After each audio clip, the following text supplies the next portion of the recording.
Matt Lenihan for Boxing Social in association with Empire Fight Store. Delighted to be joined by World Champion Angelo Leo. Angelo, look, I watched your performance, a terrific performance, and a win against a very hungry champion at the time in Luis Alberto Lopez. Just describe what these sort of past few weeks have been like for yourself. Have you had time to take it all in? Yeah, it's these last few. Give me a second. Um, these last few weeks have been great. I've been just taking it all in. I got back into the gym recently, so it's back to work. It's back to the drawing boards and continue to improve and continue to learn and get better. But I've been enjoying this time with my friends, my family, and all that. So it's been a good time for me. Just describe what it meant to you when you hear the words "and the new." And you've not done it the easy way. You've not done this for, you've not been, had a vacant title. This was against legitimate, the guy who was, going from country to country. I've seen him come over to the UK and beat the likes of Josh Warrington and Michael Conlan, and he's done his thing over there. But you took a legitimate world champion and got that victory. What was that moment like for you? What was that feeling like when you got the stoppage? Oh, it was amazing. It was a dream come true. I didn't believe it. I mean, I knew I was very confident going into this fight that I would become a new world champion, but not in that type of fashion. So when I hit him with that punch, like you could see my face, like I was in awe because I wasn't expecting that either. But we practiced that punch over and over, and so just you know when I seen the referee count, I knew he was going to get up. So I seen the commission Mm-hmm. start to enter the ring, and that's when I just started celebrating, and it was, one of the best feelings I've had. When you land a punch like that, do you know, like, when you connect, do you just go, right, this is it? Like, I know that, I know something, you smell it kind of thing. Is there like that sense of, what, now I'm in the ascendancy, I need to now put my foot on the gas and finish this off? Because we see these in times in fights where people get hurt and they recover the next round and then they gain momentum back. Did you just feel, what, I have to capitalize on this moment. Now's my time. Yeah. When I connected, um, it just like I tell everyone, I didn't really expect that punch to be the knockout punch.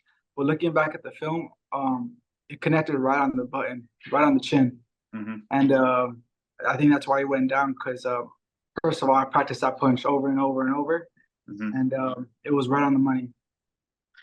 You're in a very good division, a stacked division. There's so many big fights for you out there now. Have you had time to sort of sit down, chat with your team about maybe what you want to do next, unification fights and all the other big fights that are out there for you? Yeah, of course. I've talked to my team plenty of times about this. Mm-hmm. There's a few different avenues we could go. Um, a lot of things are on the table right now, Yeah. but we're just taking it step by step. Uh, I think I might have a fight here pretty soon. Not pretty soon, but early in the year, early next year, Mm-hmm. and That we're just gonna take that fight first, focus on that, and then after that, there's gonna be some big fights coming my way. because you've got the likes of Nick Ball, obviously WBA. When you look at this list here, Ray Vargas, Rafael Espinoza, these are all like exciting fights, no matter who you match up against each other. Yeah, You must be looking at that, going, you know what, fight after fight is just an absolute banger. yeah, I know. The featherweight division right now is a stacked division, filled with a lot of great talent. And I'm just happy to be in the mix with all of them. And I think any of those champions would make for a great fight with me. I bring the action, they bring the action. So, I think the fans would really enjoy a Mm-hmm. fight between Nick Ball, Espinosa, or Ray Vargas.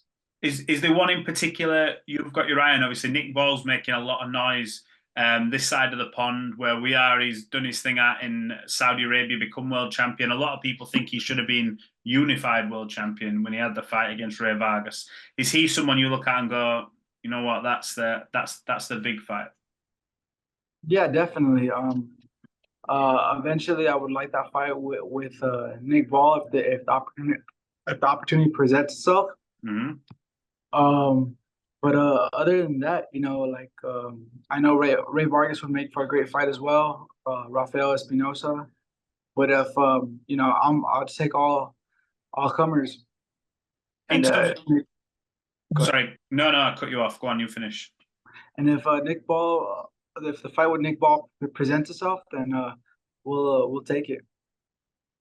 Everyone always dreams of becoming world champion in boxing. Everyone says that, I want to become world champion. But now you're there now. Obviously, you talk about unifications. Do you see yourself in this division long term? Can you see yourself moving up? Where are sort of the ceilings in terms of where you'll go to? What was a question again? I'm sorry. In terms of like your weight at the minute, operating at featherweight, I know you've just become champion and there's opportunities there for you to unify, have some big fights. But do you ever see yourself, once you've done what you need to do at this weight class, do you look and go, you know what, I may be able to make super feather and challenge up there? How do you sort of see it mapping out? Yeah, eventually, eventually, I feel great at in the featherweight division right now.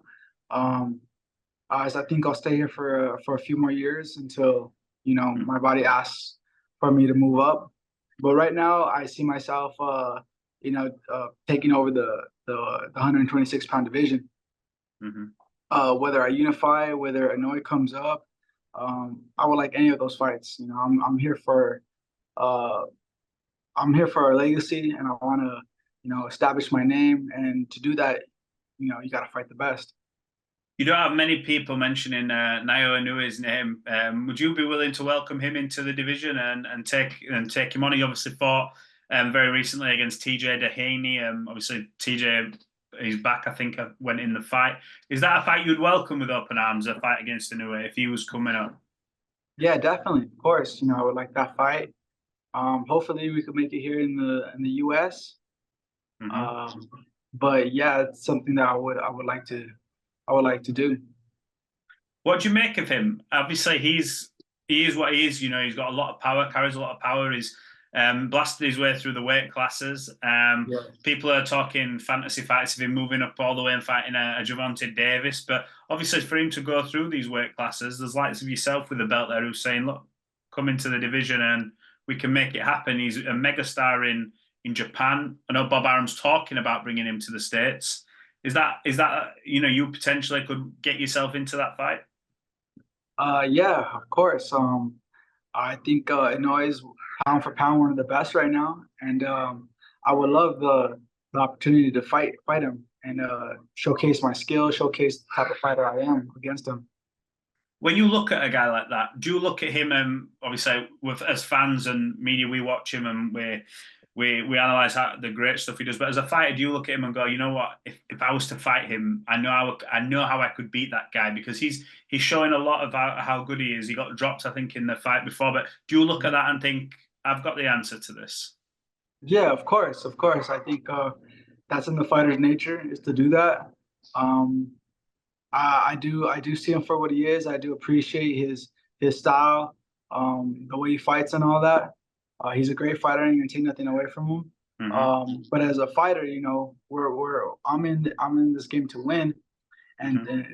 it's a competitive sport. So I'm gonna do anything I possibly can Mm-hmm. to to try to find any flaws I can on him. I'm just being like what we call nosy. I've just seen you've got all your credentials on the wall for all the events you've attended. How many of them have you got on the wall now? All your badges? You've got a Uh, lot. these these are actually good friends of mine. So I'm just in his room right now.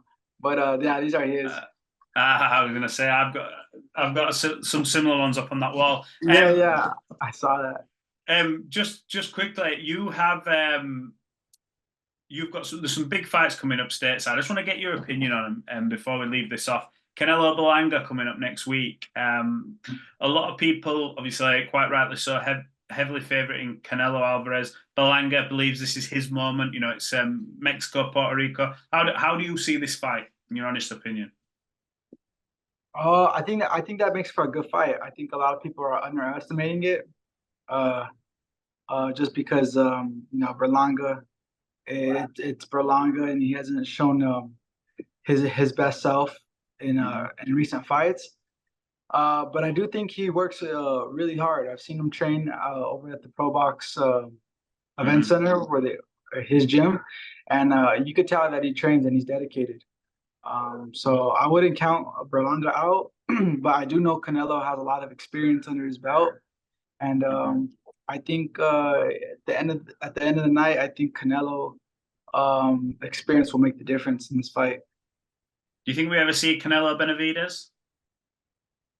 Hopefully, hopefully, I would like to see that fight just because they've been going at it for quite some time now. So yeah, I would like to see that fight. Well, look, have you got, before we sign this off, have you got a message to your fans and all the new fans that you gained after what was a historic night for you, your family, and everybody else when you became world champion? Have you got a message to them before we sign this off? Yeah, no, I just want to thank all my fans, all my supporters, everyone from the US, UK, and just stay tuned for the next one. You know, I'm coming with everything, and I'm making sure this first title defense is going to be it's going to be a memorable one as well. And no, thank you guys for all your support. Angelo, I appreciate you jumping on all the way from stateside. And yeah, look, hopefully when we're next back in the States, we catch up in person. I appreciate it, bud. All right, thank you. Thank you for having me. No worries.